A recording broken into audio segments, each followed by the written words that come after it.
chat for everyone in just a moment. That was just absolutely brilliant. Hi, everyone. My name is Josie. Welcome to Documentation Not Included, episode 9.0. Shifting security, and I have to say that correctly because in our discussions, and we're not talking about shitting security, we're talking about shifting security. Want to thank you all very much for joining us this new year, 2019, live here on Twitch as we record our podcast thing. And for those of you who are able to join us in the future, we hope to see you at Thursday night, 7 p.m. GMT on Twitch. Or if you happen to watch us in the future or listen to us on our podcast in the future, we want to hear from you. Hashtag DNI stream. We have our usual awesome devs of Doom in their various roles. We have Chris. Devs of Doom. That's a new one. Doom. I've never heard that one. Anyway, hello everybody. Happy 2019. And we have the artistic developer, Patrick. I'm more of a plague bearer today. I'm spreading the disease around me. It's amazing. Thank God for the internet. That's the first time you'll ever see me say that. I'm probably the last. I just have no idea what to say to that. I hope for a new TCP/IP protocol, viruses over IP. That would be really nice, I think. They already have VoIP, darling. Oh, God. You can't take an acronym that already exists. You need to go for something new. But anyway, make certain you guys say hello in chat, and I have to comment on what made me snicker as we were starting in.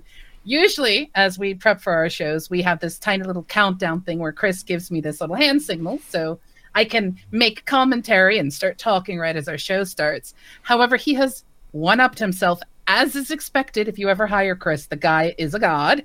He always goes above and beyond. He has done something for us today, which I think is brilliant. Yes, so everybody, and then describe it for those who will be listening on podcast. For those who haven't seen it, it's probably backwards actually because my camera's backwards. Well, no, it's backwards on the stream looking at it. So this actually does say it's a production board, as you can see, a clipboard. But yeah, my wife bought it for me for Christmas because of the show, basically. And I was, I think I mentioned to her, I'm struggling to tell Josie when we. I'm struggling with the countdown because I'm doing this. Your hand is not always in screen. No, I'm doing this because I keep thinking because you're over there and I've got the main screen here for when we're streaming. So anyway, it's all over the place. Hopefully that will solve the problem. But I'll probably end up holding it over there, thinking the camera's in a different direction. But the clapper is still loud, so we can hear it. Yes, yeah, that'll be good enough. And it's also really good for audio afterwards, which is why there's usually snap takes and people who do audio recordings. In case you were ever curious about that. Yeah. But yes, I have a nice, pretty good question. Yes, we don't have a guest today. For those who do see us regularly or watch us regularly, there's no one today. We thought we'd just get 2019 off to a start with us three. Yeah, absolutely. And our guest next week will be Anthony Keenan as we talk about the interview process. And that's going to be interesting because I have a lot of questions and I have a lot of ranting. And I have a pretty good feeling that next week's show is going to be 100% RTFM ranting. Anthony is involved. He's one of my best friends, and I can't speak to the guy without us having some kind of heated debate about something that he agrees with or I agree with and the other one doesn't. So to be fair, I still hope to get plenty of valuable knowledge because I am right now in the middle of interview process from the side of the developer, not the hiring person, but still. So I'm in the same boat at the moment as well. I tend to, at the beginning of the year, it's quite quiet for me, so I tend to look for a new contract role, and unfortunately I have to go through an interview process for that, even though it's wholly unnecessary most of the time, but it's part of the world we live in. It's gonna be weird because I never done a proper interview like you have with big companies, because it always was like a freelancing with smaller guys, which was a lot more informal in a sense. So it's not that I'm stressed by the situation, but it's unknown territory for me. Well, if you do one before next week's show, my only advice to you is don't treat it any differently. Apart from, dress up. That's the only thing that really people expect. Be yourself and just be confident. If you're good at what you do, tell them. I am confident that I don't know what I am doing. Hire me. I have to make a Well, with you, Patrick, you will literally travel for your job. I mean, you're in Cyprus right now. Yeah. However, you worked in Poland, you've worked in the United States, you've traveled for game development, which means your background is going to change. And as I had this fantastic thought of your background's going to change, and I'm like, yeah, my background has slightly changed as well. I then stopped and I looked at Chris's background. Chris has a fantastic potion for Red Dead Redemption 2, but he's also got a snake. Oh yes, you can't. Sorry, the stream can't see that. Above Red Dead Redemption is a. Can't see that. I bought that from a local kind of Comic-Con. There was an artist there, and I really liked it. And I don't buy stuff like that ever, but I really like that one. So yes, it's Big Boss actually, not Snake. Get it right. It's hard to see. To me, it looks like Snake. They're both the same thing. They're both basically the same thing. But anyway, still Snake is all I really want to say. Okay, so. Now, we're going to do our icebreaker question. And I have a brilliant one to start off the new year. It is the antithesis of our RTFN. What one thing has happened in the past couple weeks that has been pleasantly surprising to you? That has actually made you smile and not hate humanity or company or anything out there? Something that just kind of stopped you and made you go, oh wow! The only thing that comes to my head is that Christmas Day is usually chaotic, isn't it? It's usually a stressful day. I used to do all the Christmas Day cooking, but my wife did it this year. But we did a curry this year as well.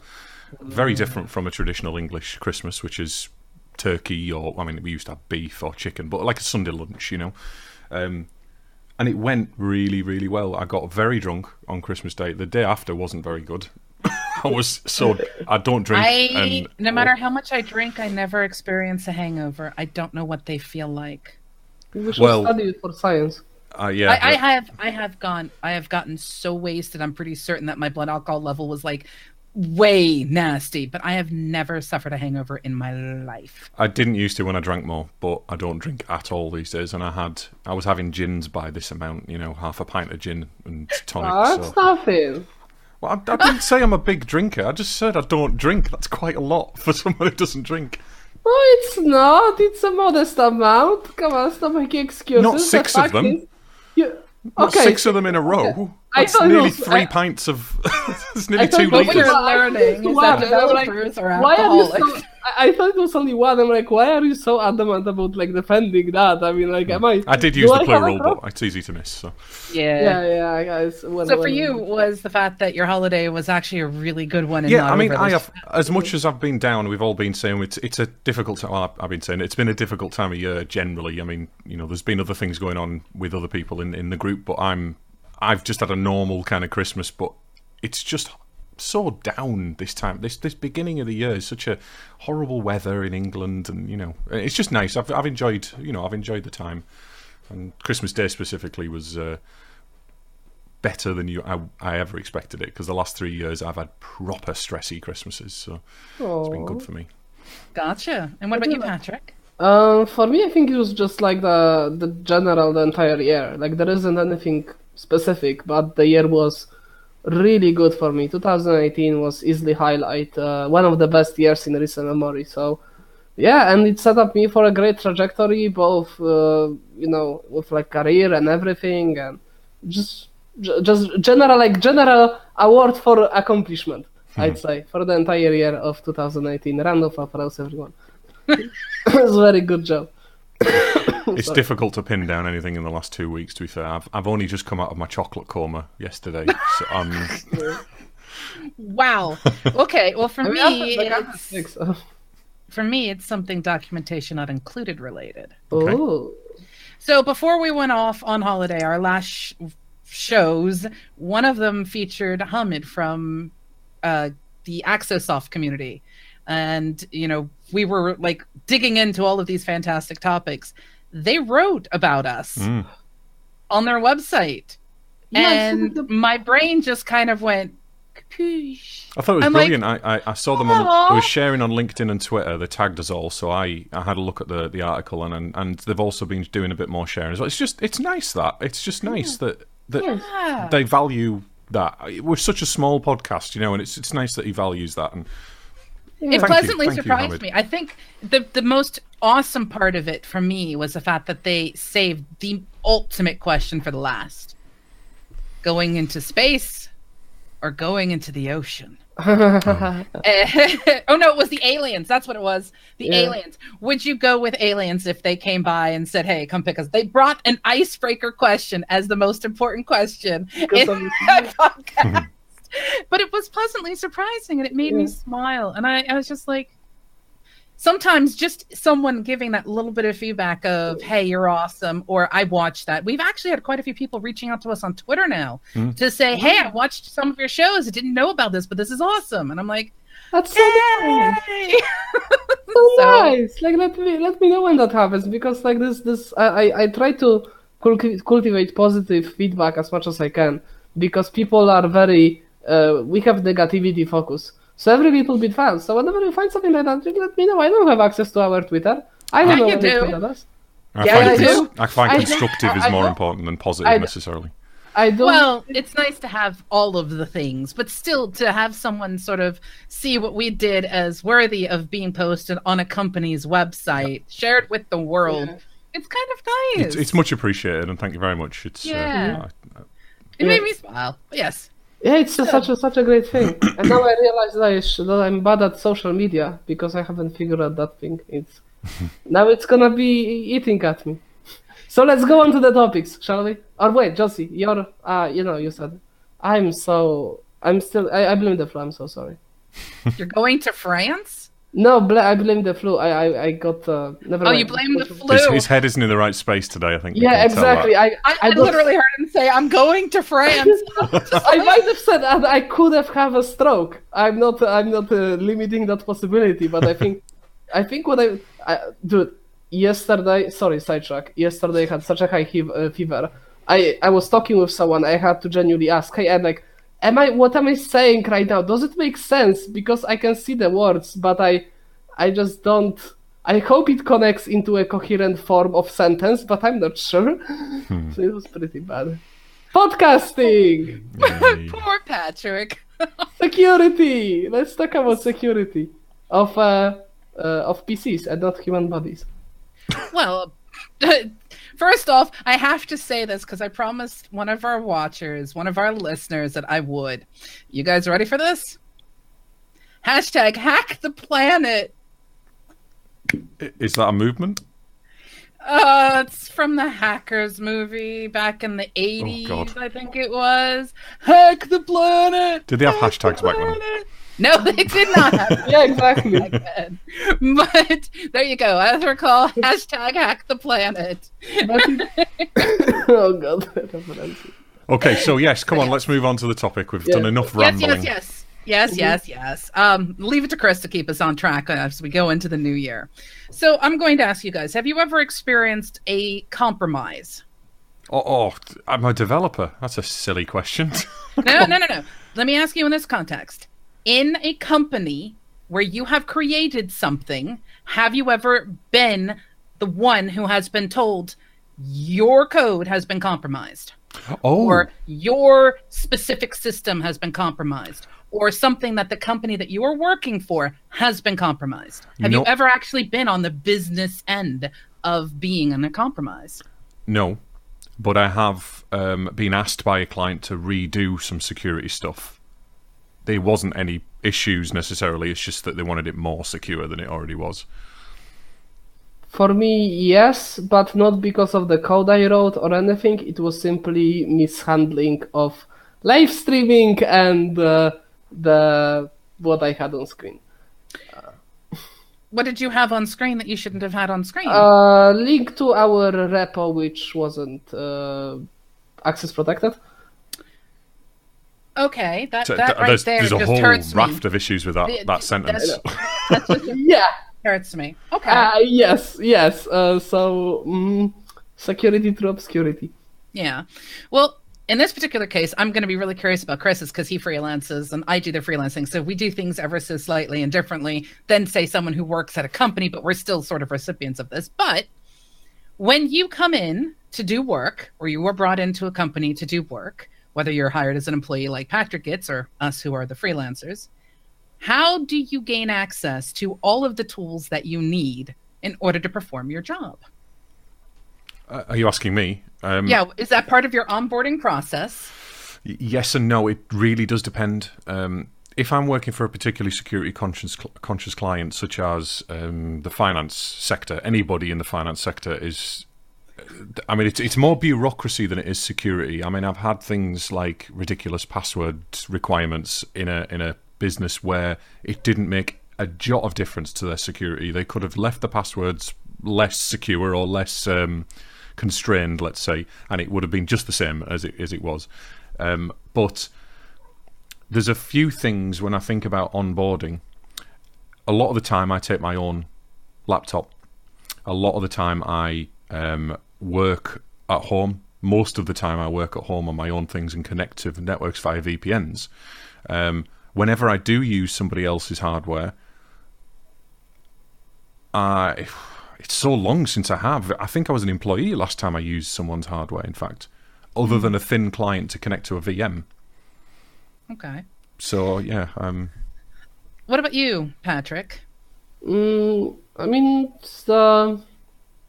when I'm freelancing, when I was freelancing through the internet, obviously, then it was with small guys, so security was more of a handshake, a gentleman's agreement, so to speak, not to fuck each other over. And then when I moved on to the offices, then usually I worked for such a small companies that there was a lot of inter-employee trust in terms of like access to the tools and so on and so forth. And in few I actually had to push for minimalization of the access that I had, because I felt uncomfortable with basically root access to literally everything ever. Keys of the kingdom kind of a situation. Yeah, See, I work in all kinds of environments, so it's really hard for me to answer that, because I've worked in places where the developers have been on their own VLAN and they've not had access to anything. I mean, literally, they can push something to the code repository and that's it. They can't go on any servers. They can't touch anything. Well, see, that's a thing. Having access to a repo is also a thing. I mean, out of curiosity, since all of us use repos, even you, Patrick, with your ability to push really rude and condescending client-based repo messages and commit messages, how do you connect?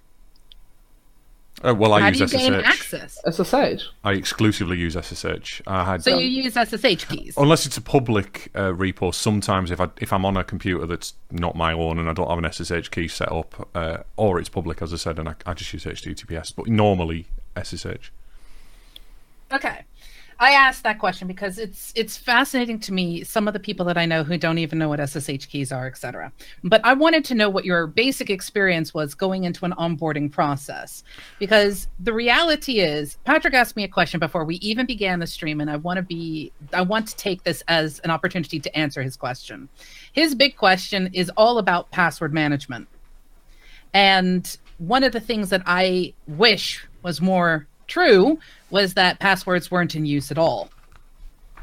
I would much rather have SSH keys in use. I don't want someone to be able to use a password to log in. I want them to have the key on their system and have the key be approved for a particular user account. And yes, if you want to say open it up and say Pageant and attach your keys there, then have a password. That's fine. That would be my ideal situation. My SSH keys are all protected with a master password as well.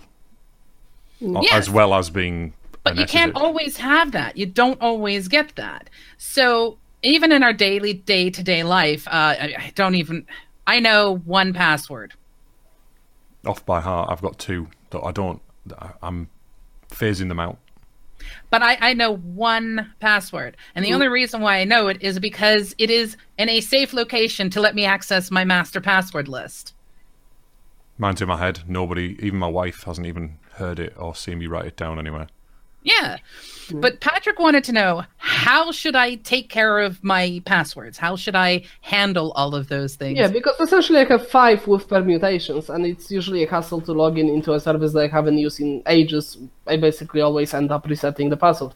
I'm going to pretend I didn't hear you say that you have 5 permutations of a password and things like that. No, 5 different passwords, 5 completely different passwords with permutations, which are basically, it's like mission critical stuff, and then like 1 or 2 shared for bullshit that I genuinely don't give a shit, like video games. Because like if someone wants to hack onto my fucking, I don't know, Ultima Online account, be my fucking guest. I don't give a shit about that one. Well, see, you've got the wrong idea there. I'm sorry. Josie's going to tell you off as well, I hope. Okay, But it doesn't matter what you put online. There's all kinds of telemetry and metrics and stuff that goes on within all of these applications that captures more data than is being captured. Now, I know GDPR came out for the UK or the European countries last year, and that is obviously going to affect that going forward, but that doesn't apply to every software provider on the planet, and certainly doesn't apply to all of the software that's installed on your computer. So you're going to have data that you don't know about. If that is compromised in any way, shape or form because you've got a weak password, or you've got the same password that you're using on another account, or you've got... Oh no, I meant for stuff that's like online, like, forums and still?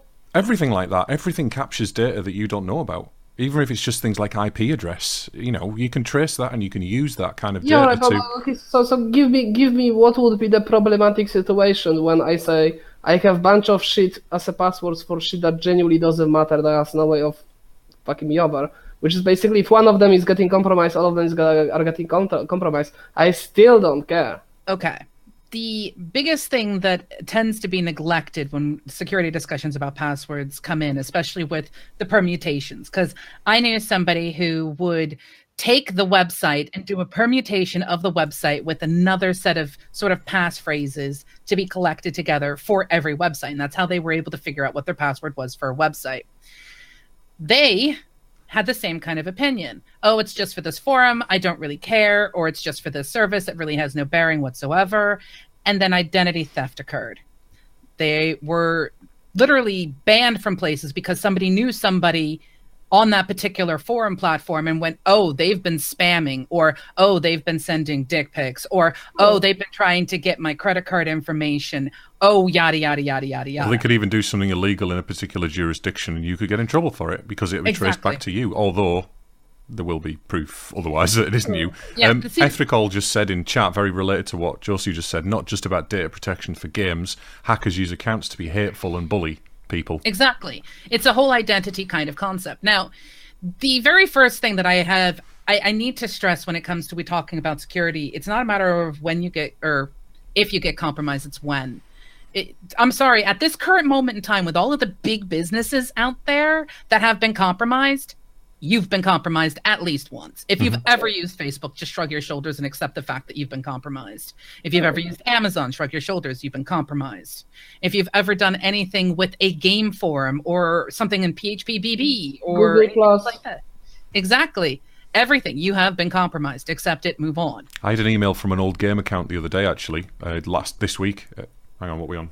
Thursday? Last week. And it was that we've been hacked, and I haven't used that account for decades. I still went on and I still changed my password. Yeah, there's almost an evolution, especially those of us who have been around the internet for a while. I wrote, and I'll have to see if I can't find it still. I actually wrote what I called my password confession. And this was before I understood security. This was way back in the day when I was really just getting started on the internet and stuff. I'm seeing a face from Chris. Sorry, I just opened my email to have a look at it, and I got inbox, and sorry, whoever heard that on the stream. Inbox notification sounds. Yes. You now know what client I use.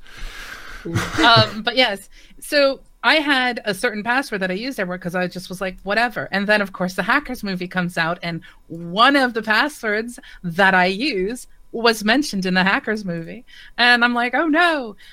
If you have things that you used to do in the past, back before you were highly security conscious, there's a chance you use repetitive passwords, etc., which means your password's compromised, accept it. But can you actually remember where you logged in? Not before I used a password safe, no. And even now, very occasionally, I'll come across an account that I have from decades ago. I get an email, and I'll be like, well, I don't even remember what I used it. I can't even remember what this service is for. You know. Now, see, to tie in to the concepts of the questions that I asked you, along with this whole concept of compromise, etc., and the fact that it's going to happen, end of story. This is why it is stressed by anybody in security that you do not duplicate passwords anywhere. Just don't. Because the moment you have one compromised, you've basically given an entire section of malicious actors access to things that they can try elsewhere. It's not worth it. It just isn't.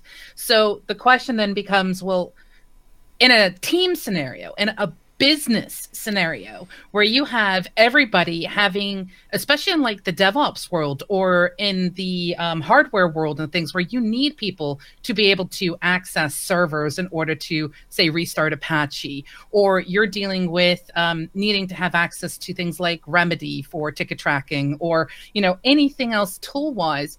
How do you go about doing that? And while, yes, SSH keys is always going to be something I stress, not every company can do that. So there are actual tools out there that are like safes and vaults for your passwords that you can do team sharing with, and they won't be able to see what the password is, but they can still gain access to that SaaS that everybody's using, or et cetera. Sometimes. Now, with when you mentioned DevOps there, yeah, it's not with all of them though. Not everything. No, that's why I say not everything. Yeah. I was just saying you can, with a particular tool I'm thinking of, actually be able to access and share passwords with no problem. So, because you're not sharing the password, you're sharing the login information. When we're talking about something like DevOps, where you've got a closed development environment, you've got, let's talk about this VLAN that I worked on once with a group of developers. So we had a very closed system. We had a production environment where all of the other staff were essentially logged in. We had a login to that system as well, but it was complete. I never used it. I never needed to go anywhere near it, so I didn't touch it. But this other VLAN completely closed off from everywhere. It was actually my job to come on to alter this, to alter the process. Previously, they had one big repository. It wasn't a Git repository. It was a TFS repository, and it was a monolithic beast. Every time a developer, and there was 50 developers in this team, checked in, 250 builds kicked off because they had a single repository that wasn't there was no scanning on the files or anything that was basically saying if this file changes, run this build. Even if they did, that was such a nightmare to maintain, that kind of thing. So my job was to come in and streamline everything. One of the things I did while I was there was move everything into their own repositories. I trained the developers on how to use Git, because they were going from being Windows developers, and this is where I've actually just made a note about SSH. You said right at the beginning that SSH, some people don't even know what it is. Some people just think SSH is like a telnet, you know. Some people never heard of it. Now, this is a very general sweeping statement, but Windows developers generally haven't heard of it. Linux guys, yes, all day, every day. It's the thing. It's in and out. In my experience, anyway, at least, if you're a developer or you're a Linux world admin of some description, you know what SSH is generally, because Linux is largely based on logging into a terminal with SSH. You know, in the fundamental side of it. But Windows developers have never needed to do that, because we have our own SSH, which is called Windows Active Directory, which is what everybody in the world logs on. Well, everyone in an enterprise, or most of the enterprises I've worked in at least anyway, log in with Windows. And that's and then there's all these new federated identity servers that you can get as well, which are single sign-ons, OAuth. There's a million different ways to make it easier. And obviously the big providers have now realized this. And started providing all of these different solutions. I say now, 10 years ago, maybe, you know. Anyway, so we had this VLAN. What we had was a problem where a developer would essentially be in charge of an app, and they had 2 or 3 new apps that they needed to create every week, all the way through to production. They would be in charge of developing the app. They would be in charge of testing the app to an extent. They did have some user interaction. And then they would be in charge of deploying it to the test servers, the integration servers, the UAT servers, and then managing it into production. The person the boss of the particular department did not like this. When I turned up, I just said to him, "What are you doing? Why are you letting all your developers anywhere near your production environments?" So what we did is we created a DevOps process that essentially checks all of people's code, only ever deploys or allows a developer to deploy to the integration environment, which is a throwaway VM. And if it needs to be promoted through to UAT, that is managed by the product owners or the users, because they're doing the testing there. And then if it goes into production, it needs to be signed off by 2 or 3 people. And we do this with code policies, and we do this with when you check code in, a load of automated processes kick off. and then basically stop a developer from getting anywhere near a production environment. They only needed an SSH key or a Active Directory logon for the internal repository. That was it. That was all, and an Active Directory logon for their computer, but that was it. There was nothing more to it. And the thing is, you nailed something very, very, very, very important here. When we talk about security in the world of anything, and this includes us as users or us as developers, there's three things you have to keep in mind. There's your security, there's your privacy, and your user accessibility. If you make something too unwieldy, like, for example, to log in, you need to have a 75-character password that does include at least 3 special characters. They cannot in any way, shape, or form dictionary words when you put them together. Egyptian hieroglyph. At least one Egyptian hieroglyph, and at least 4 kanji. 4. And also a smiley. And make certain that you throw it, you beat me to the emoji kinds of things, and make certain you also throw in a partridge in a pear tree. That kind of user accessibility destroys security. Yep.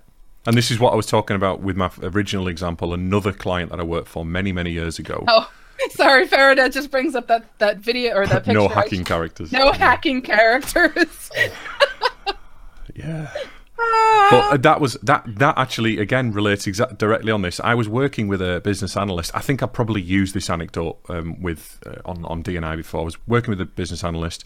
They had put all these rules in for passwords for this new system that I was writing.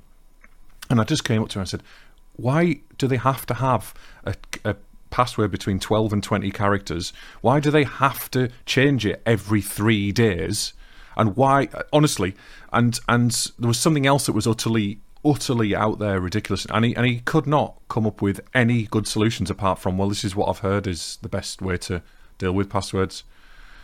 Even if you had to change it once every 30 days, that is too much, too often, way too often. It's interesting. You guys are XKCD awarenesses, and you guys know that XKCD put out a comic about passwords. The staple horse? The staple horse thing. Yeah. That's actually been disproven. It's actually evolved, and a lot of people have kind of not exactly captured it or understood the fact that that's slightly antiquated now because of some of the tools that are out there for the wider parts of the world. And hello, Envina, thank you so much for joining us today. But yes, to me, the important thing is that you need the person who is logging in, be it a developer, be it a manager, be it a user, they should be able to easily access through not jumping through all of their hoops and signing away their firstborn children, gain secure access and connections to whatever tool, app, SaaS, connection, whatever that they're connecting to in order to make use of whatever you have. But doing it in a way that does not compromise the privacy of the user. And that is really, really hard. Yeah. It is exceptionally hard. There are, slight sidetrack here, but there are so many firewall rule sets out there that people can just, yoink down in order to do a full blacklist and then whitelist only certain ports to be opened or certain IPs to have access to a particular thing, that have had to take sweeping general statements because of the activities of malicious actors from certain countries. It's insane to me that is even a requirement, but it's all part of trying to deliver a product, whatever that product is, to somebody, whether it's your services to a client or a client's tool that they're using so that you can access it to perform your job. And I'm finding that some of the things that also get neglected are the physical sides of things. In what sense? Like a physical security on site. Oh, right. Oh, geez, yeah. Well, like that's a topic. You know what? I went. This actually happened just a week before Christmas. I went on site to a client's client consultancy work I was doing, and great bit of work, great people to work for. Absolutely nothing problem with that. But I just walked into a solicitor's building. It wasn't a solicitor, by the way. I walked into a solicitor's building, walked up 3 flights of stairs, walked straight into their office, and got onto their Wi-Fi without even it was open Wi-Fi. I I could have got on from the car park probably. Oh. What you're talking about there, and I feel it's worth mentioning, this is something a finance company as well, by the way. I'm going to throw out there's something called war driving. Are you familiar with the term of war driving? Nope. Yep. Not myself. Okay. War driving is the act and process of moving around, trying to find Wi-Fi that is reachable through their SSIDs, and then either attempting to break WEP or WPA2 or any of the other encryption things in order to gain access. Or in some cases, just connect because someone didn't put a password on something. Yeah. So that's war driving. That's one thing, and why you should always, make certain that you kind of secure your Wi-Fi. The other side of that is the people who put up Wi-Fi networks with the intent to ensnare and entrap you, aka man-in-the-middle attacks. AKA you may have gone to that financial place, you may have connected to their Wi-Fi, but are you 100% it was their Wi-Fi and not somebody who pretended to be that, thus was sniffing all of your traffic? Now, so I was waving my finger because I remembered. It wasn't actually passwordless. It was the name of the company was the password with a year at the end. I think it was 2017 or something like that. But you didn't do that without permission, did you? No. Okay, No. I was on site to do consultancy, and as I said, I just connected to the Wi-Fi, but it was very easy to get on. It wasn't open. That I have been in places where they've had guest networks that have been open, but they're guest networks, and they didn't have a password on purpose, and they were completely disconnected from the rest of their corporate network. I still don't think they should have done that. Personally, I think it still should be locked down, but. Yes, so the other side of physical things is literally being able to walk in and walk out with something. Mm-hmm. Yeah, or silly stuff like mounting the hinges of your doors the wrong way, so you can just pop the hinges out and walk into the server room. So a little construction tip, if you mount doors, it doesn't matter how big and sturdy they are and how many deadbolts you have in them. If walking from the outside, I can see the hinges. Because mechanically, I can just pop something in there, take the pin out, and open the door.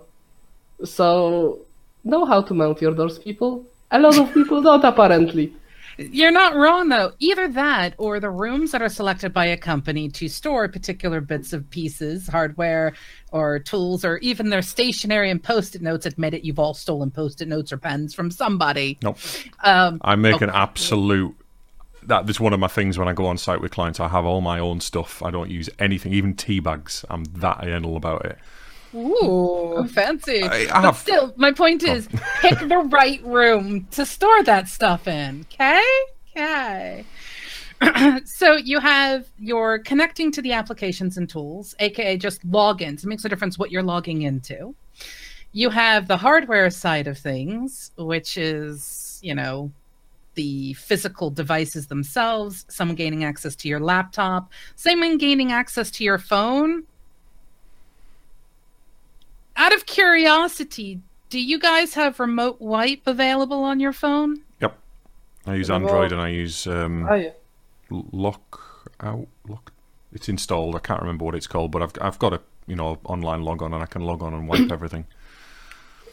And I can make an alarm sound with it brilliantly. It's useful to find it.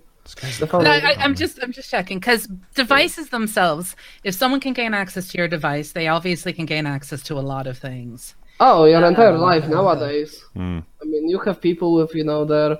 the thing that really concerns me deeply is banking apps, like banking applications on your phone, because people gonna use it on open Wi-Fi's, and people gonna be really stupid about it, and if there is a way for them to save the password, they will, or they will even have a fucking note, because that's what I've seen, note to the banking app on the phone, and people tend to lose their phones also, so yeah, that's probably not a good idea. Lookout. Do you see this? That's what I use, Lookout for Android.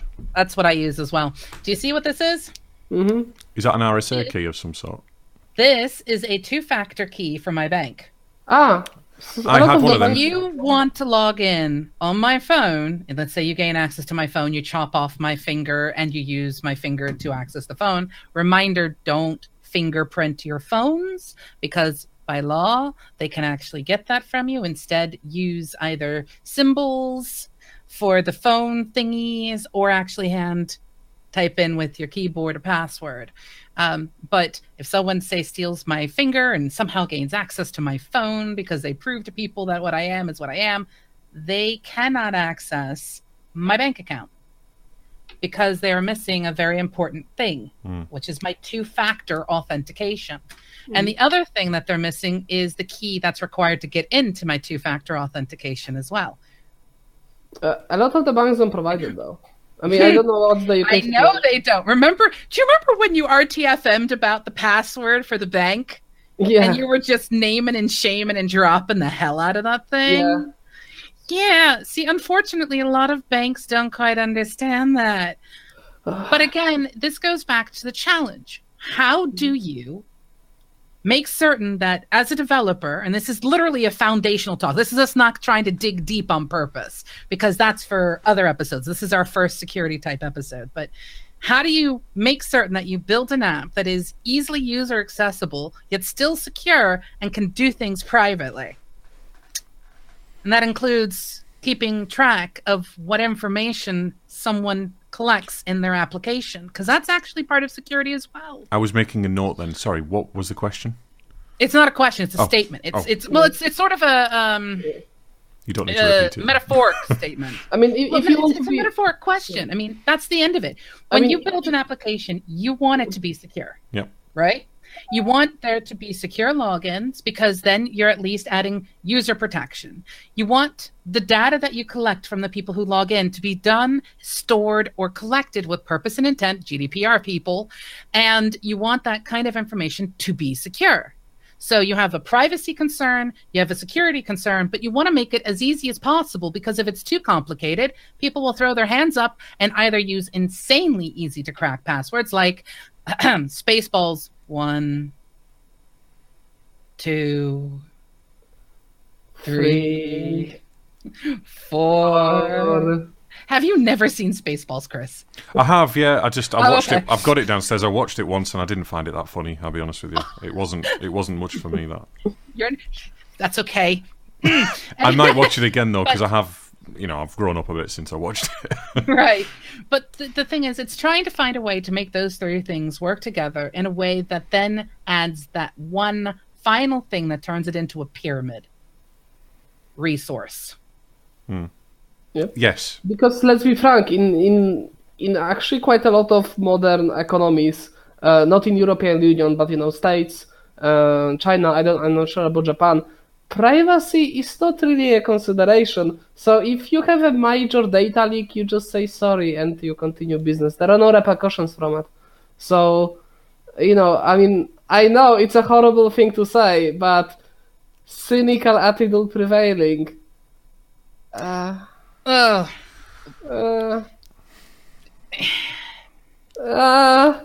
Okay.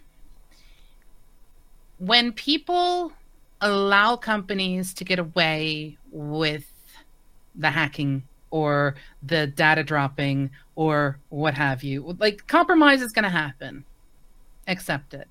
The reality is, so much compromise has happened in the past that the public doesn't even know about. Mm-hmm. And yet they're reported on tax forms and other things that go with it of, this is a loss, this is an RI, this was a compromise. We had to hire some people to come out and fix this problem. If people don't hold these companies accountable, they will constantly get away with lacking security or poor security development, or security will be the last thing that they go to develop for, when in fact it literally should be an integrated part of the process. And my personal opinion. I don't believe that for the big companies, for the big, the Googles and the Microsofts. I don't believe security is low on the agenda for them. No, in fact, Microsoft... I don't think it ever has been either, really. Back in the day, back when I was really starting to get into the world of computers, I was the anti-Microsoft girl. Okay, I was like Linux, SUSE, all the way. Let's do the Debian, let's do the Red Hat thing. Like, Mandriva, I think it was. Gosh, it's been a while. But Mandrake. my point is, Mandrake, that's the one. I was that girl who was like trashing Microsoft left, right, and center. And then Microsoft did something fantastic. And I sat back and I just went, as much as I still don't like you, I have respect for you now. So we've talked about on the show the SDLC, the software development lifecycle. Mm-hmm. Microsoft developed the software or the security development lifecycle for how to build Microsoft-based products. Ooh. And it is really good. I've not seen that. And I literally stopped. And this was like a decade ago or so that this happened. And I just remember, actually, it's been longer than that. And I just remember sitting back and going, you know, that I got to give some respect for the fact that you've actually come up with a security development lifecycle, and it's actually integrated as part of the actual whole thing. I was like, all right. You're not as horrible as I've been making you out to be. As somebody who's come from a Microsoft background, who was predominantly Microsoft and would not go anywhere near Linux, I was on the other side of the fence in that I love the convenience of the IDEs that they provided. I love the convenience of everything kind of worked together, you know, and that's kind of where I came from.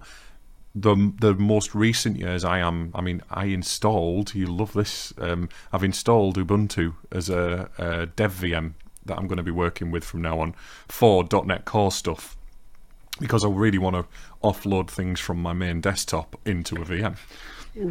Yeah, I hear you. Guys, my sarcasm, so, you know, I understand that Google and Microsoft and Apples of the world, they do place security highly, but those are not the companies I'm worried about. The companies I'm worried about are companies like, you know, like banks, like that credit score company that held all of the personal data of all of working age Americans. Yeah, I think those ones, the ones that leaked literally everything ever. I went for an interview with them. How on earth that wasn't a federal crime that like literally heads rolling on a pavement, I still understand, because that was compromise of literally entire like financial idea.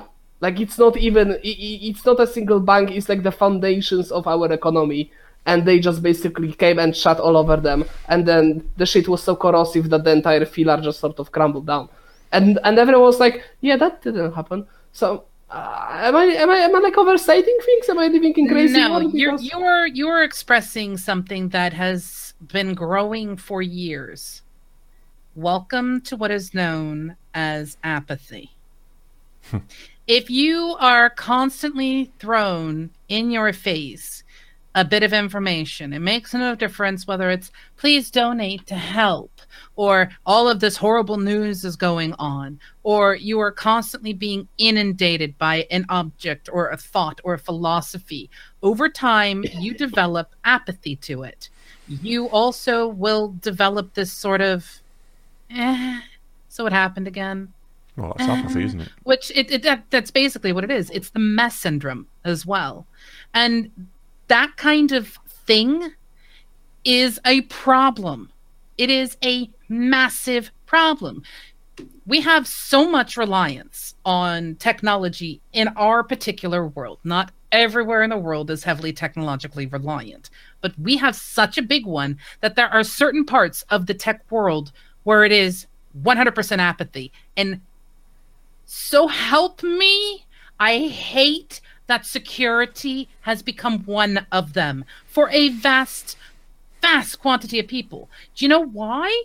Because it's abstracted from them. Do you know when GDPR was being announced? Where it started getting in the news and it was starting to become public knowledge. All of the job adverts changed to security conscious developers wanted. GDPR experience needed. It hasn't even been implemented yet. You know, but awareness. Yes, there is apathy in corporations and companies, and it's not just security; it's all over the place. But there's also in the people, the populace as well. This is one of the reasons I am no longer can ever considering a permanent job, because I'm not saying it's the same with everybody, but permanent jobs tend to breed apathy. Because you're in the same place doing the same thing day in, day out, and you get told the same things by your manager. Don't worry about that password strength thing or whatever you're doing security-wise. Move on to the next task, you know? See, I think that's the thing, and I'm going to jump us right into the RTFM, because here we are into the RTFM world. Okay? We are in a world where apathy is present in security. And my biggest RTFM when it comes to security is that people will hear something they use has been compromised, be it Expedia, Experian, whatever the hell that place is called, Facebook, Amazon, Google, or anything else. But because it is a service they use, even if they get an email that says your very specific account has been compromised, people will still not take action. They will shrug their shoulders and put on this level of, well, it's just happened again. Oh, it's just happened again. Oh, it's just happened again. The fact that that is actually a very common response makes me so mad. Do you know I had a data breach last year that I actually contacted the Information Commissioner about? Didn't get anywhere with it because it wasn't a big enough breach, apparently. I had an issue last year with a GDPR SAR request that I put in with my car provider, or the people who sold me my car story. And they sent me. They asked, and I think it was the first GDPR request that they actually had, or something. I made a request with the local branch and then a request with head office. Local branch got me all the information, sent it to me via email. And luckily, because I'd already knew that they were going to kind of do that, I sent them an email saying, can you please make sure the zip file is encrypted? Can you make sure this, that, and as much as I could do, considering the circumstances. And they got it through to me. But this other one, the head office, they sent me a USB stick and it got lost in the post, or there was a little slit in the side of the envelope and it either came out or somebody took it out. They said that it was encrypted. They told me it was encrypted before they sent it as well, so I like to believe that it was encrypted. But that still doesn't mean that encryption can't be cracked by somebody who has access to that drive. I don't know what encryption they used. Well, I do. They sent me an email about it, but it's... the commissioner just said, well, if it was encrypted, there's nothing we can do about it. That right there puts a level of violence inside of me that I am so glad we're at the end of the show of, because if I walk down the hole that kind of response from the ICO has to a concern based in GDPR and all of the stuff that all of us small businesses had to do, I not only will probably end up turning red and my heart will beat really fast and I'll start sweating the way Chris does when he gets really angry at a topic, but there is a damn good chance that I could blow up and do some really horrible things and say some really bad stuff. So, do you have an RTFM? Me? Yes, you. Can I just say, speaking of security and fighting viruses, how the fuck can we at least sort of figure out the PC ones, but still this is happening, and also the casual disregard of many companies towards health of their employees. If you have a sick guy, he's not gonna be productive. No matter shouldn't how... even have him come into work if he is sick, because he will infect everybody else, which make everybody else have to take time off. What the hell? I don't know what's the specific combination of my biology, but I'm a very viral person. Everybody. I mean, no, there are Patrick's viral. Everybody on the planet, every person in business has some kind of agenda, and it's never the same agenda as you. Whether it's a positive or negative agenda, it doesn't matter. It's never going to be the same as you. If they're getting barked at, I'm not trying to justify it. They're getting barked at by their bosses to say that this project's late and we need resources to finish the project. It's just the way that the world is, and there are some companies that innovate and try and do things differently and try and give. There was studies done last year on giving people a 4-day week instead of a 5-day week. I mean, look, you say this from the one thing, but I've noticed that arguments tend to, if you bother to make the case, I was talking about it to a friend of mine who's working at a relatively large and unnamed company, And he was always saying that whenever he had pushback like that, he said, look, we've been through this, I can show you the data again. If I let this person come, they will get sick on average 2 other people, and that's gonna delay the project again. We've been there, we've done that, because the guy actually compiled like reports and stuff like that. So he's like, he's not coming back because it's gonna delay the project. Yeah, see, that's the thing. Having to fight like that is a bit of a pain in the ass. But that actually goes back and leads to that discussion we had about crunch. Yeah. And some other things that go with it as well. Now, before we disappear, I want to give a huge thank you to absolutely every single one of you who has been watching us and chatting. And I want to hit Envy's story. So, Chris, Envina has given us a story in chat on Twitch. And hopefully in the future we see you folks here too, so we can get your stories. And of course, Ethical has a chant, which of course I'm going to make Patrick say. Are you reading the story out, or? No, I'm asking you to read the story out. I was trying to read it before, but it's very difficult to read long paragraphs while people are talking and still be engaged in the conversation. So, Avina says, my mum asked me for my password once, and she wrote it down. Then sometime later, a friend of my dad came, and he wanted to get the Wi-Fi password. My mum called me for it, as she didn't know. She told the guy that even she doesn't know the password, and she'd lost the paper she wrote the password down on and give it to her. I even told her I don't want to give her my Wi-Fi password to everybody who comes to our house. So yeah, essentially, this is writing passwords down, issues with people who are non-technical as well, thinking that that's okay. They don't realise how much data that's potentially leaking to people, you know? I have a friend of mine. I will not name names. I will not shame shames. But I have a friend of mine who gained access to a neighbor's Wi-Fi network because they, to quote them, were complete dicks and downloaded certain things to their system that involved animals.